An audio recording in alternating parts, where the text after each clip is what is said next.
मोदी विरोधी सत्यपाल मलिक पर सीबीआई का सबसे बड़ा एक्शन। क्या है किरू हाइड्रो इलेक्ट्रिक प्रोजेक्ट जिसमें भ्रष्टाचार को लेकर फंसे हैं मलिक।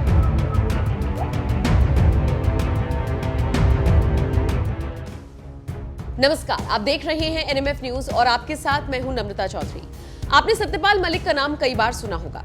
इसलिए नहीं सुना होगा कि वो गोवा के राज्यपाल रहे हैं, इसलिए भी नहीं कि वो बिहार के राज्यपाल रही हैं, या फिर इसलिए भी नहीं कि जम्मू कश्मीर जैसे प्रदेश के भी राज्यपाल रही हैं। लेकिन हाँ, अपने पद से हटते ही उन्होंने जिस तरह से पीएम नरेंद्र मोदी के प्रति अपनी नफरत जाहिर की, उसने उन्हें रातों रात सो कॉल्ड लिबरलों का फेवरेट बना दिया। बस फिर क्या, फिर तो सत्यपाल मलिक का हौसला बुलंद हो गया। एक एक कर वो ताबड़तोड़ खुलासे कर राजनीतिक पारे को बढ़ाने लगे थे। कभी पुलवामा हमले पर सरकार को घेरते, तो कभी किसानों को लेकर मोदी का बयान दुनिया को बताते, जो पता नहीं पीएम मोदी ने दिया भी था या फिर नहीं। किसानों के हितैषी बनते और फिर सरकार को घेरते।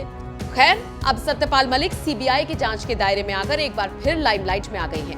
वैसे लाइमलाइट तो बात की बात है, पहले तो कहना चाहिए कि सीबीआई के एक्शन के बाद सत्यपाल मलिक बुरे फंस गए हैं। अब हुआ क्या है, पूरा मामला भी जान लीजिए।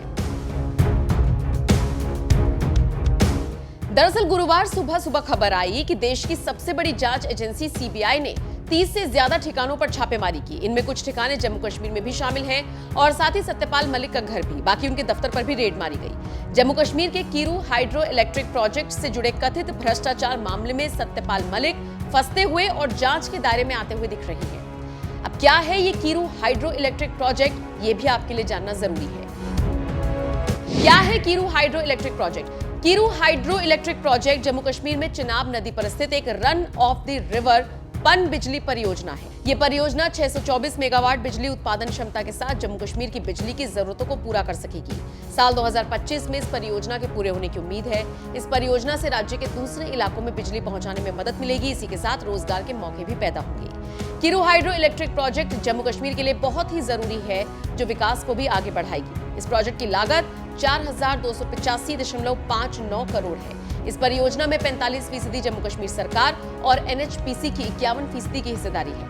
इस परियोजना में कथित भ्रष्टाचार के मामले में सत्यपाल मलिक के घर, दफ्तर समेत 30 ठिकानों पर छापेमारी की गई। वैसे इससे पहले भी 12 जगहों पर छापेमारी की जा चुकी है। और अब चलिए आपको सत्यपाल मलिक के उन बयानों से भी रूबरू करा देते हैं जो उन्होंने अक्सर प्रधानमंत्री मोदी और उनकी सरकार को घेरते हुए दिए थे।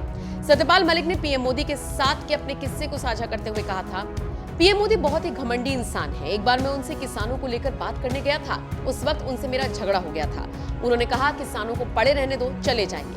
फिर मैंने उन्हें सिखों को लेकर इतना डरा दिया कि 2 महीने बाद उन्होंने काले कानून वापस ले लिए। पीएम मोदी सिखों से इतना डरते हैं कि अब तो उन्होंने गुरुद्वारे जाना शुरू कर दिया है। एक बार पंजाब में जब उनका काफिला रुका था, तब वो काफी डर गए थे।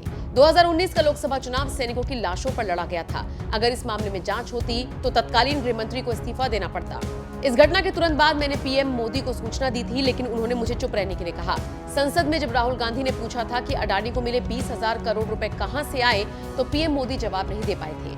मैं जब गोवा का राज्यपाल था तो मैंने गोवा के सीएम के भ्रष्टाचार की शिकायत पीएम से की और नतीजा ये निकला कि मुझे हटा दिया गया, लेकिन गोवा के सीएम को नहीं हटाया गया। मैं आश्वस्त हूं कि ये अपनी नाक के नीचे भ्रष्टाचार कराते हैं और उसमें उनकी पूरी हिस्सेदारी होती है और रकम अडानी को जाती है। सत्यपाल मलिक के गंभीर आरोप आज तक सिद्ध तो नहीं हो पाए, लेकिन बीजेपी से अलग होना, राहुल गांधी से मुलाकात करना और पीएम मोदी के ऊपर गंभीर आरोप लगाना उन्हें खुद सवालों के घेरे में खड़ा कर रहा है। फिलहाल सत्यपाल मलिक का राजनीतिक करियर भी देख लीजिए। सत्यपाल मलिक का सियासी सफर। सत्यपाल मलिक का सियासी सफर साल 1974 से शुरू हुआ। उन्होंने लोकदल से अपने करियर की शुरुआत की। पहली बार सत्यपाल मलिक ने यूपी की बागपत विधानसभा सीट से वो विधायक बने।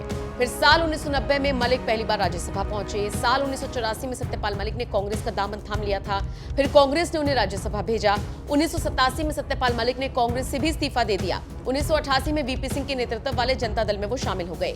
साल 1989 में अलीगढ़ से लोकसभा का चुनाव लड़े और जीते भी। साल 1996 में सपा के टिकट पर अलीगढ़ सीट से चुनाव लड़ा, लेकिन इस बार हार गए और फिर कभी नहीं जीत सके। साल 2004 में बीजेपी में शामिल हुए, लेकिन बागपत से उन्हें हार का सामना करना पड़ा। साल 2012 में बीजेपी ने उन्हें राष्ट्रीय उपाध्यक्ष बनाया था। साल 2017 में वो बिहार के राज्यपाल बने। फिर उन्हें कश्मीर की जिम्मेदारी साल 2018 में मिली। साल 2019 में उन्हें गोवा का राज्यपाल बनाया गया। साल 2020 में मेघालय का राज्यपाल बनाया गया। इतना लंबा और अच्छा राजनीतिक ग्राफ होने के बावजूद पिछले काफी वक्त से वो क्यों बीजेपी को गालियां दे रहे थे, क्यों मोदी को कोस रहे थे, ये तो वही जाने।